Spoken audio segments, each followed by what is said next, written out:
मुख्य चुनाव आयुक्त सुशील चंद्रा ने चुनाव की तारीखों की घोषणा। यूपी समेत देश के 5 राज्यों में तत्काल प्रभाव से आदर्श आचार संहिता लागू।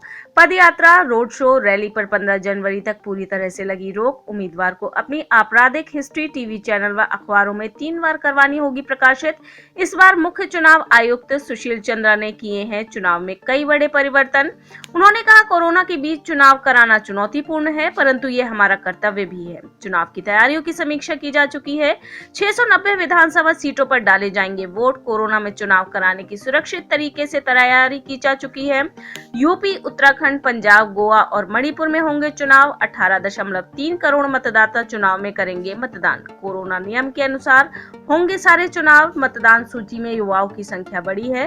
चुनाव आयुक्त सुशील चंद्रा ने कहा कि कोरोना की वजह से चुनाव प्रभावित हुआ है। ऐसे में हमारी ड्यूटी है कि कैसे चुनाव कराया जाए। कैंडिडेट्स को अपने आपराधिक मामलों की जानकारी सभी माध्यमों से वोटर्स के साथ साझा करनी होगी। कोरोना के कारण उम्मीदवारों को ऑनलाइन नामांकन की सुविधा दी जा रही है। बुजुर्गों, दिव्यांगों के लिए पोस्टल बैलेट सुविधा दी जा रही है। कोविड संक्रमित लोगों को भी मिलेगी पोस्टल बैलेट सुविधा। 24.9 लाख मतदाता पहली बार करेंगे मत का प्रयोग, इसलिए 2017 के मुकाबले 16% पोलिंग बूथ बढ़ाए गए हैं। कोरोना के नियमों तथा बचाव के उपाय, सैनिटाइजर, थर्मल स्कैनर का पोलिंग बूथ पर होगा प्रयोग। 2.15 लाख से ज्यादा पोलिंग बूथ बनाए गए हैं। दिव्यांगजन के लिए विशेष सुविधाएं प्रदान की जाएंगी।